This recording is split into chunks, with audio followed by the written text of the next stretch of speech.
Candyman, a podcast where we're not talking about the 2021 reboot of Candyman, where director Nia DaCosta purposefully misspelled every instance of the word B-E in the script as B-E-E, basically substituting B for B. We're not going to be talking about that. That's fun. That's some fun stuff. And I'll tell you what, hard to read. I'm Alex. I'm Justin. What it takes, I'm Pete. And we are going to be talking about Sweet Tooth on Netflix, Season 2, Episode 5, What It Takes. It takes. Later on in the podcast, we are going to be reviewing the candy Starburst, so stay tuned for that. Now, I can't help but notice, Pete, you are not tearing open your candy right here at the top. Not chocolate. Not chocolate, is that it? Yep, it's a little easier when it's not chocolate. It doesn't call me in my sleep. Wait till we do our health cereals review. We get some grape nuts in here. I feel like Pete could wait all day on that. I'll tell you what, based on the last podcast, I was really pushing for a nice, delicious, hearty lasagna, but instead I was outvoted. We're doing Starburst instead. But at least we're talking about a good episode of Sweet Tooth. So spoilers. Let me ask you this, yes, real quick before you go in. Do you think any people listen to this podcast who don't know what the show Sweet Tooth is? They just want to know about candy. That would be awesome. They're like Pete. They're like, get to the Starburst. Yeah. I've never had Starburst before. Tell me what those are like. Tell me what it's like. Yeah. Maybe. I don't know. Maybe this is the episode where Justin's really excited to jump into the candy. You know what I mean? Potentially. Yeah.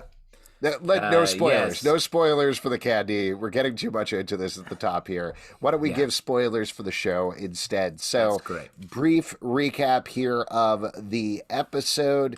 Jepp has been abandoned by Amy. Let go. He is running all the way to the Essex County Zoo. Sometimes you gotta run, dude. Just sometimes you gotta run it. Yep. The big man is a big run. By the end of the episode, Jepp and Gus are finally reunited. I'm sure we'll be talking about that quite a bit. Meanwhile, the animal children have started not trusting Gus up until he gets one of his antlers cut off. Yeah. Absolutely harrowing. And then they start to trust him again. They start to work with him again. He essentially sacrifices himself to help the animal children get out of the Essex County Zoo. He is not captured again, but that's how he meets back up with Jepp. Meanwhile, we are following Bear and the Blondie as they are tracking down a hybrid. Turns out they're not tracking down a hybrid. They are actually tracking down Tiger, who was part of the animal army and betrayed Bear, if you remember. But by the end, Bear is in a precarious position because they are taking Tiger back, and maybe a lot of Bear's secrets are about to come out. And the biggest stuff, though, is happening in the zoo. It's happening with Singh. It's happening with Rani. It's happening with Abbott. It's happening with Johnny. Abbott is making his big move here. His big plan is to get the three on board with his plan to create essentially a gated, walled community for a few survivors to wait out the sick for a year in a place called Evergreen. And he kind of convinces them until Gus gets in there, screws everything up, and then Mrs. Zhang, who is one of the three, kills everybody else to basically secure her place, essentially being in charge of this Evergreen community. The last little thing that we probably should mention, we've been talking a lot about Rani and Singh's relationship here, and it's, once again, a very crucial turning point as Singh chooses Abbott. Is essentially what he does. He won't lie to create a distraction so that he and Rani can leave. She has said, I'm ready to die. I'm ready to move on. It doesn't matter. He's too far in it at this point. To the point, by the end of the episode, he puts her under house arrest. So if you're a Saudi shipper, if you're shipping Ring, that's it. We haven't got over our ships. Oh, we really haven't. Well, it's tough because Ronnie Endgame. Yeah. Well, here's the thing. He's like so close to a cure. Like he got the cure once. He wants to keep working on the cure because he feels like he can save people. But she's like, "Yo, forget all that. Let's run away." And I think that's hard for him to do. Well, because she has a moral compass here, where she's like, stop killing kids, and he's like, yeah, but I've done it so much so far, and it's like after a while you get used to it. What's your line? Like, how many kids do you think you would have to kill before you're like, this is all right? Well, as we know, Alex, we call them stumbling blocks. Oh, right. Yeah, that's right. Yeah, I'm not going to answer this question for legal reasons, but I'm curious to hear from you guys. Well, the thing is, like, the real thing that is revealed here is, for so much of the series, it was like he was going after this cure to save his wife. Right. And when she's like, I don't want it, here's what I want you to do, and he still refuses to give up the quest for the cure, it's been about him. It's been about his pride, maybe, or him versus him being in love with this I think mystery. He wants to be the scientist who was known for, the cure. Like he kind of had the taste of that victory, and then when it didn't happen, he was like, I can do it. I was so close. I know that because I was a huge fan of the band The Cure for so long, and I chased them around. I was after them for quite some time. Yeah, and then CBGB's closed, and it's like, oh man, 100%. The Caroline's closed. The wording that Singh uses, particularly in his last scene with Rani in the episode, is so interesting, sort of classic abuser language. I felt like it doesn't maybe necessarily go that far, but he keeps talking about, you wanted me to do this. It was you who pushed me to do this. I told you I would get numb, and that's exactly what happened. That is not actually on Rani. Yes, Rani did push him and said, Rani said, please, you got to do whatever it takes. I'm with you all the way. And then she clearly has changed her mind for very obvious reasons, when she's realized these hybrids are in fact children and not animals in any sense of the word. But it's Singh's fault. It's on him. Like, he cannot actually put that on another person, because that's something he did himself. And those are choices he did himself with her encouragement, yes, but it is still on him. Well, he can't handle the guilt of killing the hybrid children, the guilt of not being able to save his wife, all this. He's just guilt on guilt on guilt. And when she's trying to give him an off ramp, like, hey, let's forget all this, he can't take it because he's sort of sunk costs in too deep. Yeah, so then he's he's like, it's not you did this, not me. He has to ship the guilt somewhere else. Well, and I think not that we're Singh's therapist, but like, we could really help him. Yeah, we should get in the show, right? Yeah, we should be on the show. We could talk. We could help everybody out, and then we could give them some candy. That would be really. That would be great. Starburst. Nothing showrunners like better than 3 random characters coming to the show and solving everybody's problems. Yeah. Like, great. That was the last episode. What a nice vacation for me. People loved it on X-Files when the lone gunman came in, and that's why they followed them to their own show, which everybody was highly loved. Successful. Yeah, huge still running, I think. Yeah, definitely. Guys, let me just ask you, because this happens to me every time I go for a run, I have a flashback about my life. Mm-hmm. So it was cool to see Big Man kind of go through the same thing. Oh, Pete, I think you're having a stroke. That's called. My bad. Yeah. Real quick though, what memory is it? Is it a bag of child bones? Is that the memory that you go back to? Yeah. The first time you get thrown a bag of child bones, you never forget it, Yeah, but if that was Pete, it would be a bag of like Cadbury egg casing, and he'd be like, no, I made them all. No, my factory seconds. Can we talk about that scene for a moment though? Crying in the rain? Sure, yeah, crying in the rain. So we get these flashbacks connecting to previous scenes we've seen with Jeppard, where he is following his coach. His coach has promised him, hey, I'm going to find your family for you. All you got to do is bring in hybrid children. Clearly, he's caught a lot of hybrid children by this point. Ton. And he said, no, you know what? You promised me you got to do this for me. And this guy, Ash, I think it's Ash, says, hey, from Pokemon. I have him. I know what's going on. Ash Ketchum. Ash catch him, and he's catched them all, except in this case it's Bones. And he tosses him a duffel bag, and Jeppard, first of all, Nonzo Anozi, is that how you pronounce his name? Anyway, the actor gives a phenomenal performance of just this terror of opening the bag. It's absolutely gut-wrenching to watch, and ultimately you just see this desiccated skeleton in there.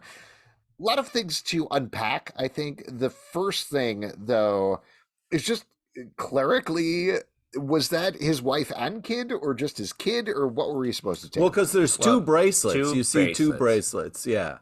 And so you would think like, maybe it's the bones of 2, but yeah, it's hard to tell what's going on. You just see the one kind of bone structure set up. So right. I mean, I think it's the implication is his family's dead.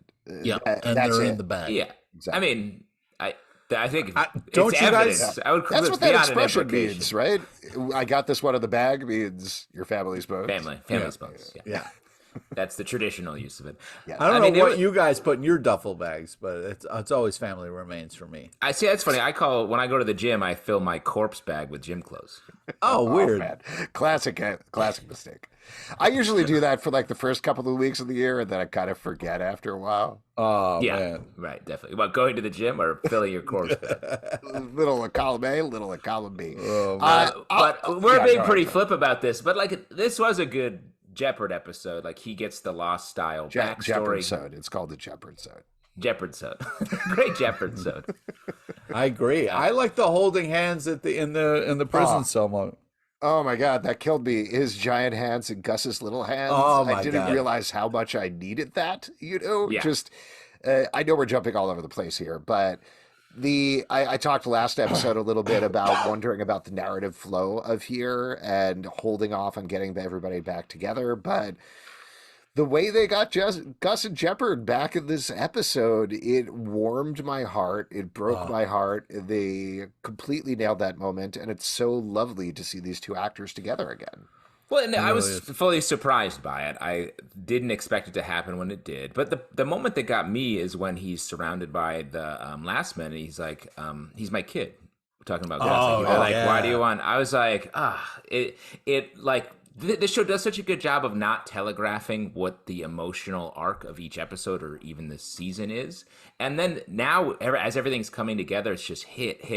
And it's just great because all of these characters are feeling so many things. Well, that's the thing, because it was like earlier, he was all upset about his antler being sawed off, and then Wendy was like, "Suck it up, they grow back stronger, bro." And then it was That's like, "Wow, not how she said it." it's kind of." I'm trying to make a point here, Zelbs. But my point is, it was like I was like, "Oh, that's cold." Point, so. That's cold as ice, but then it was nice to see, the Jepp and Gus scene where it was like a little bit more. That's the exact opposite. She was trying to comfort him at this moment after he had lost something, after he was completely terrified. Also, they had broken apart because Gus had lied to them, and Wendy was siding with the rest of the animal children. And this was her providing comfort to him, saying, "Hey, you suffered a tremendous loss here. It is terrifying what happened to you. You are going to grow back even bigger and stronger than ever before." That's exactly what I said. She was like, looked at him, goes, "Suck it up. It grows back stronger. Wow. Let's go." Our Ted Lasso, his Believe poster says, "Suck it up" on it. Hey, look at this sign over here. What's it say? Suck my dick. Oh, whoa. Ted Lasso. Coach, please take your sign down. Coach, that sign's not Foghorn appropriate. Leghorn, I am. Oh, boy. Perfect Speaking of Sudeikis. Foghorn Leghorn, I love the big horns on the limo that we got in this. Some real Texas cowboy action going on here. Well, and speaking of doing a great impression, how about the hybrid girl who does the flawless Harry dude from Workaholics? Oh my God, yeah. Last man. That was amazing to me. That was another thing, just like in terms of holding back on things. This little girl saying "lunchtime, freaks." Yeah, and the cut to her, and when it's the littlest girl in the animal group, so funny, so perfect. I mean, well, if you were him and you heard your voice coming out of someplace, I would not go. You wouldn't go in. I'd be like, "Yo, something's up." I would not go in there if I heard no, my voice. Absolutely not go in there. I wouldn't be like, "Oh, is that me?" Yeah, is that me? I better see if I'm talking. Check that out. Yeah, I've been wanting to talk to me for a while. Yeah, but yes, it was a kind of classic, kind of like fun. Then the skunk boy gets him and that kind of stuff. Plus, and then Wendy's like, "You looking for this?" It was great hybrid revenge. Yo, when skunk butt's spraying him, he opens his mouth. He took it. It was an open mouth spray. He's never gonna not taste that for the rest of his life. He's got skunk. That whole sequence with the hybrids finally taking out Workaholics. That was some straight up Little Rascals shit. Thing. Yeah, it really was. That's such a funny. Line it up. Knock him down. It was like Home Alone, Little Rascals. Yeah. What was that movie with Martin Short where he played the kid? I know what you're talking about. Is it Clifford? But it's not the big red. Yeah, it's Clifford. That reminded me of that, like, ain't we stinkers, like, attitude. I was like, Inner Space? You talking about Inner Space? No, Three Amigos? Is that what you're talking Yeah, about? Three Amigos? Yeah, Jeremy Glick, Jiminy Glick. A deep part of my brain just broke right there. Just want to... There's a lot going on in this show right now. We got Animal Army. We got the Airbuds.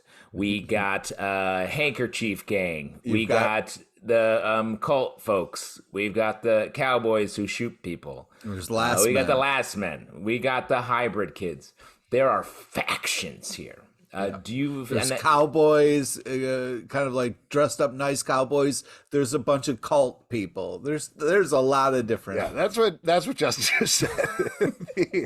Yeah, let's go over it again. Let's just go over it one more time. Yeah, I want to make sure that everybody knows exactly what's going on here. Plus, we got the cowboys. And we got the call guys. Thank you. Yeah. Did you mention the craft services and the key grips? And these are a couple of people that were in the very last scene, the one that's mostly black except for words. Yeah. Oh, the credits. The credits. They showed up like in the very mostly black. That scene was hard to see because there was no light and it was just words, for sure. Yeah, I didn't read any of that. Anyway, yes, there are a lot of factions being set up here. I love how they costume and present all these different factions. I didn't know what to expect necessarily from this group of three that was showing up, but I thought they did a really nice job of making, the big three from This Is Us. They did a really nice job of making them feel very different. In particular, what a weird swerve with the cultists. I'm forgetting what they prayed Voss. to. I wrote it. What? Voss was the leader. Yeah, and Voss Water. And they think that the hybrids are aliens that have come down. So strange. Oh, yeah. I forget the line that the guy says, but when Gus comes out and he's like, he's among us, and they all sort of pray and whatnot. Yeah. But that was great. I loved seeing all of them. God, I really want to find this. I don't know why I'm completely... Oh, he believes the hybrids are Centauri is what they call them. That's what the aliens are. So right. Presumably from Alpha Centauri or something like that. But this whole plan that Abbott has also, I was very surprised by it in a pleasant way. It went in a direction that makes always sense real for estate, the world. dude. It comes down to some big real estate every time. It's like, let me tell you about this timeshare. I can get you in. You get 150 of your friends. Everybody's got to pay a little, but eventually the pyramid scheme works out, and then everybody can live safely. I agree with you. It is really funny because the whole thing was like, oh, he found the cure. He's got this. And then the Evergreen has nothing to do with the cure. Like, the cure is really not... He's like, the cure, but how about this plan I have? I made a model. Yeah, a very nice model for a post-apocalypse. Very nice for the post-apocalypse. Beautiful. I also wonder if that's real. Like, is that a real place? Does that actually exist? Why is nobody there right now? There's questions. Well, is that the housing he needs some development? money to start building it. Yeah, you can't just... That Singh was at, you mean? Yeah. Oh, that's what my thought was, that it is sort of a thing and he's just going to build it out a little bit more. Yeah, that's potentially it. I mean, I think the plan is that they take over this place that is the safe place that has walls that can be protected. There's only a limited amount of cure that they can actually create because it comes from hybrids and they don't have an unlimited number of hybrids. So they're going to save the people they can, wait it out for a year until basically the rest of the world dies, and then they're going to come out and retake it over again, rather than dealing with the last dregs of humanity, fighting it out for what little resources they have. They're going to let them die out quickly and then take all of those resources. Yeah. It's a good little scheme, but the odds of getting everyone to work with him are so low. Like, that's why Zhang is such like you got to kill the other people, because no one's ever going to agree to this. Well, I think the other thing that makes it interesting on that note is we've had Abbott built up as our big villain of the series, but we found out, particularly over the past couple of episodes, he's not the hardest one in this world. He's not the boss. He's not the absolute worst of the worst. He's very bad, and he'll do a lot of things that are bad. But he loves his brother. He loves his brother, and we see moments of humanity here where I keep expecting, like, there's that moment where he finds out that Johnny lets Gus go. And he does. He's like, You let him go. You let the hybrid go. I saw you do that, and he takes him the hug. And in any other show, it's like a fight hug. It was like well, it's a fight hug, but in any other show, Abbott would have broken his neck. Like that's what I was expecting to happen. And the fact that didn't happen, the fact that he just like hugged him close and he was like, "You son of a bitch," basically. I hate you. I hate that you did this, but you're my brother, and I can't do anything. That gives him a level of humanity. Not goodness, but also like I think that happens a lot with brothers, where you're choking your brother out, and then you're like, I could keep doing this, and I think maybe the family would be better off for it, but I can't. Jesus, I can't. Like I can't finish it. The stumbling block. Gotta take man. Stumbling. What's real quick? What's the worst thing you've done to your brother, Pete? Oh my God, I am not telling you this. No way. That's the right answer. I feel horrible for what I've done, and I can tell you one that was a legitimate. How about worst thing that was a legitimate accident? So there was one time my brother and I were in our upstairs like guest room bedroom, and there was a carpet there, and I legitimately got in my head like, oh, what I could do is I could do that tablecloth trick where you pull out the tablecloth, but with this carpet, and my brother. Not thinking about it, I pulled it. He fell backwards and slammed the back of his head. Oh, I think it was actually like on the bed, but it was like the corner of the bed. And we had to take him to the hospital and get him stitches on his head. And my parents were like, you did that on purpose. Yeah, you did that to your brother because you don't like him. And I was like, no, let me explain about this magic trick. Please believe me. So. Anyway, there you go. Wow, there's always a loser in the magic. Believe me. Yeah, it was magic. It was bad magic. My cousin and I tied up my brother with a T-shirt over his head and threw him in the lake. We thought it was funny, and then he came up to the surface and was like, "We're like, get him, save him!" Oh my God! So he holds a grudge for that for sure. Man. Oh yeah, I could totally see that. Yeah. So Pete, I mean, I can't think of anything that was an accident. All the things I'd done to my brother, it was malicious and horrible, and I feel pretty bad about it. And just to mention, you used to have two brothers, now you just have one. No, not true. Is that related at all? No. I don't know. I carried your corpse bag on our flight, and it was heavy and rattling. When I looked down, there was one set of footprints because I was carrying your corpse bag. The other couple things I wanted to say. Are there more things in this episode we should talk about? Yeah, we're past the 20 minutes. We should be eating at this point. It's Starburst. Who's excited? We did talk about Bear, who was like straight up the Punisher for a while here. Yeah, which was great.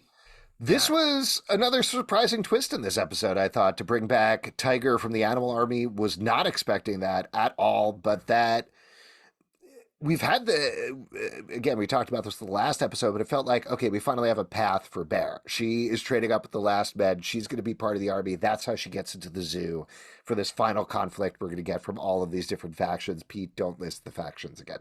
But here, this is very much a swerve in terms of we get somebody who could reveal the truth that Bear was part of the Animal Army, was opposing the last men, and did all of these, according to Last Men, terrible things. So what position is that going to put her in next, potentially?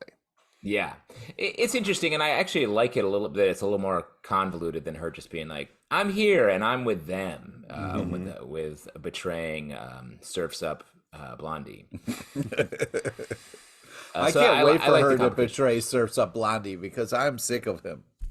Yeah, he's also such a bad soldier. He's just like, what? How did the two of them end up? I liked his line, like, "Oh, good thing I showed up when I did, and I didn't show up any earlier." He's legitimately getting dumber by the episode.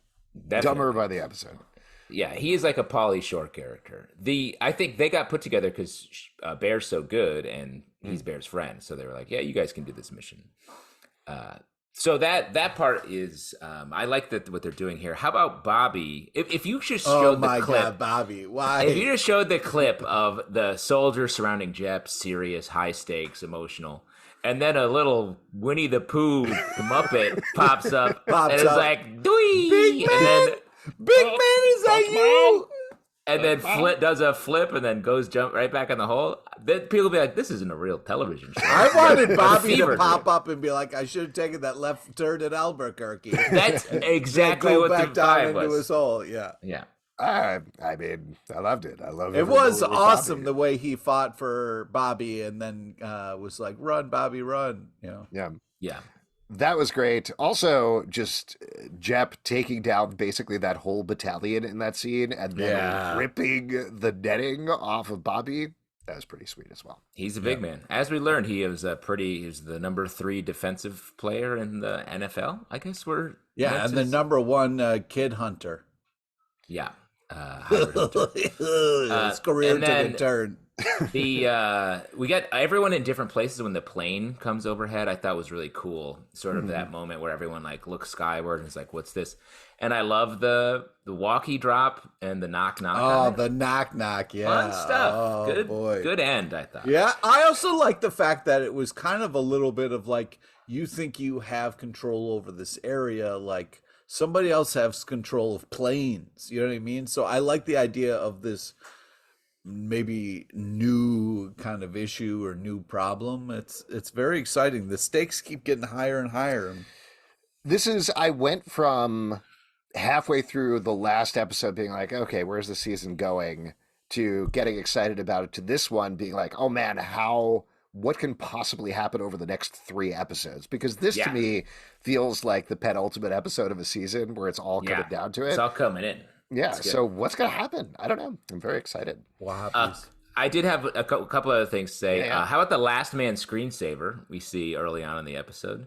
On the laptop screen, I was like, they got the time to make a screensaver? Okay. It doesn't take that long. Oh, okay, I guess maybe I don't know. I loved Gus's line to Abbott. Maybe it's the world doesn't want. Yeah, I was going to call that out. I felt like that's a theme of the show. Like that's Gus literally stating where we're probably supposed to be going in some sense, that humanity is supposed to die out and the hybrids are supposed to be the next stage of evolution. 100%. And then we see at the top of the episode Sweet Tooth reflected in Abbott's glasses. Yeah, which I thought was cool. And I was like, that must have been a cover from the Sweet Tooth comic book. It was. It was, but it wasn't Gus in the glasses. It was issue number 34. It was a couple other characters. I think it was some Last Men. I'd have to go back and reread the issue to see what it actually, because it's 2 other characters that aren't obviously identifiable in the show. That was definitely like a Mandela effect thing, because I 100% could picture the cover in my head. So and maybe they used that twice. It's possible, but the only one I could find was issue 34, which was the 2 other people reflected in his glasses. Yeah. Any other notes we should call out from the episode? Anything else? I guess paging through my notes here. Talked about paging Dr. LePage. Talked about those sweet horns, Texas horns on the front of the limo. Yeah. Oh man, that was crazy. I'll tell you what. Why don't we move on to the candy review portion? As mentioned, we are going to be talking about Starburst. Now, I have a question, a point of order. Yes, Pete, do you have something to say about the episode? I did want to say that, like, I don't have a wife, but when you guys were, he was like, "Take my wife to her room, please." I was like, "That's a heck of an out for an argument. Wouldn't that be nice?" That's what we do when I'm fighting with my wife. Like, hey, nice. Take my wife to her room, please.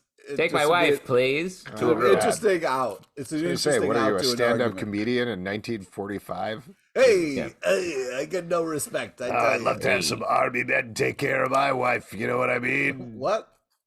We know what you mean. Yeah. I love my wife, and I love talking to her, and I respect her input. Anyway, let's talk about Starburst. Here's my question, point of order. As we all know, there are multiple flavors in Starburst. So how do we judge this? Do we need to eat cherry, orange, strawberry, and lemon? So let's start with lemon. Well, let's see what's first. Is it always the same? Oh, I just thought the same thing. Well, I have orange first. I also have orange first. And I opened it from the end that says original. Yeah, me too. I did too. You also have orange first? I don't know. I kind of ripped into it. What? I set out all my colors first, and then I eat them. Oh, okay. Of course you do. All right. Well, after that, I mean, just because I'm curious, Justin, so I have strawberry after that. Is that pink? Yeah. Yep. And then I have cherry. Yep. And then I have lemon. Yes. Oh, so we're going strawberry. Interesting. We're going strawberry first. Strawberry first? We're going orange first, right? Orange is the order in which they are packaged, and I think that's the order in which they're meant to be. All right. And how many of these are we eating? All of them? I guess. I don't know. Guess we should try. We gotta go through the flavors. Yeah, we gotta go through the flavors. Really and then we should probably talk about flavor order, right? Like in terms of rankings. Power rankings, yeah. And these are erase. You can use these to erase pencil, number 2 pencil, right? I mean, wow, it's chewy. it's very chewy. Fills your mouth full of water. Yep. I like the orange. So we going red next? Did you already finish it? I'm just chewing this thing. We're going red. We're going red. It's like gum that vanishes in your mouth. Yep. No, pink. Strawberry is next, right? We're going pink. Okay. Orange is good. Strong orange flavor. Strong orange. It's a hard orange. And they are, candy-wise, I know I've measured this before, but like they last a little while, obviously, because they're pretty chewy. So that's good. But they don't stick into your teeth like taffy. Yes. It's like they solved the taffy problem. Mm-hmm. Not a problem. Taffy is glorious. Yeah, it's probably no salt water because taffy's made with salt water. Taffy's no good. It's like eating conch. All right, so we're doing red after the pink? What are you doing? Are you just swallowing these whole? How are you doing No, I'm chewing them and then swallowing them. He's snaking them. The pink is lovely. I like it better than the orange. Mm-hmm. I mean, I'll see on this taste test. Oh, wow, red. But I really think makes strawberry is my favorite. Really? Because I was going to say strawberry don't like artificial tasting. I never really liked strawberry flavor. I don't even really like strawberries that much, but What? maybe this is a very similar thing to Twizzlers with me, where Twizzlers also don't really have a strawberry flavor, and I'm like, oh, that tastes like nothing. I also think that's the one in your mouth currently. So let's see what you think when a cherry hits. Cherry's like, I not love that strawberry. great. It's in my I'm going mouth. to lemon. I'm going to lemon. Cherry's not that, or strawberry's not that great. Hey, man, what is the emergency? Is there? The red is cherry. It's not strawberry. We're saying. Yeah. Yes, the pink one was the one. Did you have the cherry second? No, you're right. Strawberry sounds like you're lying. Well, lemon is very enjoyable. Well, hold on. We're only a cherry. cherry. We're a cherry. Cherry's not that great. I like cherry. I don't like it. It reminds me a little bit of cough drops. Is my only problem. But you know like what they're that. flavored? They're flavored cherry. Are you mad because this isn't going to make your cough better? I don't need to have cough medicine when I'm having candy. That's the only thing. It's not. This is candy. What do you have in a regular cherry? You're like, what's this non-medicine fruit that I'm in my mouth? I don't know. I'm also never a fan of cherry, really. But you like cherry best, is what I'm getting, Justin. So far, I think cherry's the best, but I have a feeling lemon's going to be my winner. Yeah, I'm going lemon, strawberry. Hold on.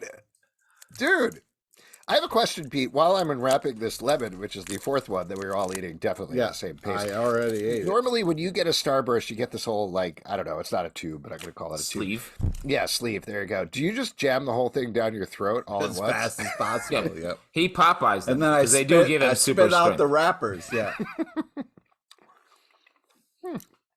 Lemon is good. It is. Oh. All right. I'm going lemon, Hold on. strawberry, orange, and then cherry. Here, I'm actually surprised. Lemon reminds me of Lysol, the cleaning product. No, I got it. Which you eat all the time. Yeah. Great. Start every morning with a little shot of Lysol. Yeah. Cleans out your pipes. Yeah. I, ever since the pandemic, I've been cleaning my whole body with the Lysol wipes. Every day, top to bottom. Yeah, get COVID all over your fingers. Okay, wait. What did you say, Pete? I wasn't. So I paying go attention. lemon, strawberry, orange, and then cherry. Lemon, strawberry, orange, cherry. Interesting. So, and lemon's your top. Yep. I I'm going would. best at least. I'd still go strawberry, lemon, maybe? Orange, cherry. I think it's the strength of the flavors is how I'm rating it, because like strawberry is the least, lemon's a little more so, orange is like pretty strong, and cherry is the strongest flavor. Is that the same? Do you guys have the same? No, different. No. We switched orange and strawberry, or lemon and strawberries. Are you writing this down for posterity, Pete? Is that what's going on? No, I have it all lined up on my table here. Because I think I'm the absolute opposite of Alex. Yeah, you're going to go cherry. You're going to then go orange, and then strawberry, then lemon, and then lemon, and then strawberry. Wow, interesting. That's the exact opposite of Zalbin's setup. Wow. That's nice. Yeah. And I just want to mention, for the record, for the podcast, I'm not going to make everybody sit here and try this, but I got these anyway. The Fave Reds from Starburst, which are watermelon, cherry, strawberry, and fruit punch. Watermelon? Fruit punch. Sounds pretty good. And then there's also, I saw these, which are almost definitely not going to be as good, but they're the Starburst Air gummies, which are... Whoa, dude, you're eating edibles right now? They're weed gummies. They're weed gummies. Kiwi, strawberry, pineapple, mango, and passion fruit. So, wow, excited to check that out. That's cool. I like those additional flavors. I bet fruit punch is good. We've talked a lot about variations. I think Starburst is one of the rare candies that totally works across variations. You know, they're all good. They're all pretty good. I wish I could eat every meal as a little tiny cube. It's like eating beef bouillon, the best Starburst flavor. All right, everybody, if you'd like to support this podcast and all the podcasts we do, patreon.com/Comic Book Club. Also, we do a live show every Tuesday night to Facebook and YouTube. Come hang out. We would love to chat with you about Sweet Tooth, Apple, Spotify, Stitcher, or the app of your choice to subscribe, listen, and follow the show at Comic Book Live on Twitter, Comic Book Club Live on TikTok and Instagram, comicbookclublive.com for this podcast and many more. Until next time, the Candyman Cad. I just had 5 lemons. It was glorious. Oh my God. Your insides are a clot.